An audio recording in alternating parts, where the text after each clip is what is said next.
from Philippines to China. It's Belle and Lian.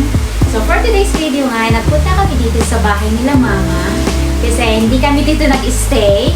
Doon kami sa sentro, sa isang bahay nila Lian nag-stay. So nagpunta kami dito kasi nag-volunteer si mother-in-law na siya daw ang magkukulay sa aking buhok. Yeah, ipapakulay ko itong aking buhok kasi tinubuan ako ng sobrang daming white hair, guys. I'm not sure if nakikita nyo. Pagkatapos kasi ng COVID, ay doon na dumami ang aking mga white hair. Sabi ni Tia sa akin ay dahil sa vaccine. Ito daw yung epekto ng vaccine sa akin. Kaya naisipan ko, kulayan na lang itong aking buhok kasi sobrang obvious na, lalong-lalo sa likod ko. Kaya, eto, gagawin ko sana doon sa South China, kaso nga lang, yan, sabi ni Mama, siya na daw ang gagawa. Gagamitin niya itong products na dati niyang binebenta. At napakaganda daw nito kasi ang ingredients nito ay galing sa natural. Ayan. At di daw masisira ang ating buhok. At ang kulay nitong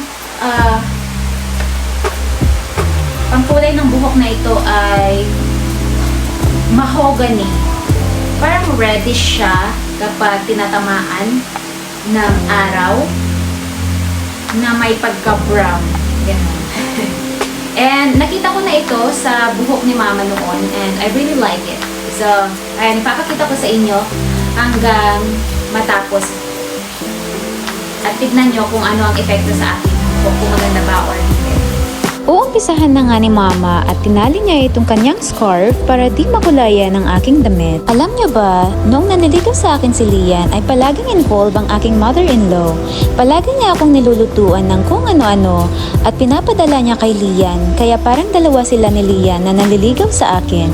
Hindi ko nga maubos-ubos lahat ang kanilang binibigay kaya ganun na lang kabilis din ang pagsagot ko sa kanyang anak. Nandun din siya nung una kong i-celebrate ang aking birthday dito sa China, dala ang kanyang regalo. Siya din ang kasama ko sa pagpunta sa Philippine Embassy sa Beijing para i-process ang aking papers para sa aming marriage certificate.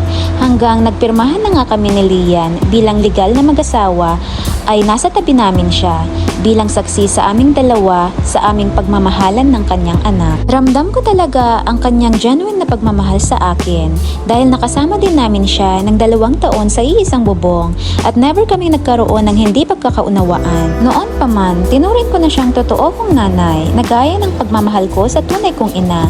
Bunsong anak nga ang turing niya sa akin, ang tawag pa nga niya sa akin ay baby. Binibilhan niya din ako ng mga damit at gintong alahas at lahat nga ng alahas kong ginto ay galing lahat sa kanya. Sabi nga ng family niya na malaki daw ang pinagbago ng aking asawa nang dahil daw sa akin. Sa halos 4 na taon naming mag-asawa ay wala kaming matinding misunderstanding. Meron man pero di ganun ka-big deal. Inaayos namin ito agad through communication, pag-accept kung sinong may mali at pagsabi ng sorry. Ako kasi yung tipo na tahimik lang ako pag nagagalit at di naninigaw, kaya ang alam ni Mama ay di kami nag-aaway. Kasi never namin pinakita magsabi or magsumbong man lang sa kanya. We believe kasi na we are both matured enough na i-handle ang aming di pagkakunawaan na mag-asawa.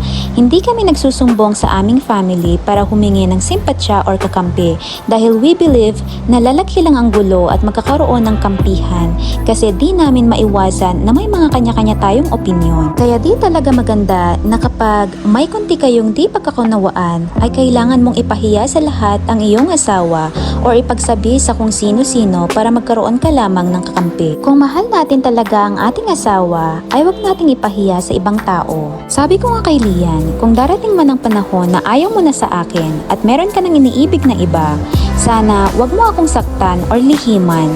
Sabihan mo lang ako at ibibigay ko ang kalayaan mo ng matiwasay. Ganun ko siya kamahal.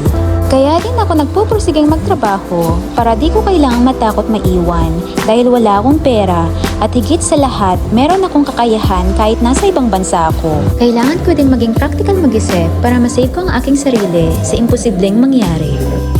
Tapos na nga ang pagkukulay ni Mama sa aking buhok at inaantay ko na ngang matuyo ito. Ito na guys ang resulta. Mukhang hindi masyadong kumapit ang pangkulay. Kailangan yatang ulitin pa ulit. Ito lang guys. Thank you so much for watching. Bye bye!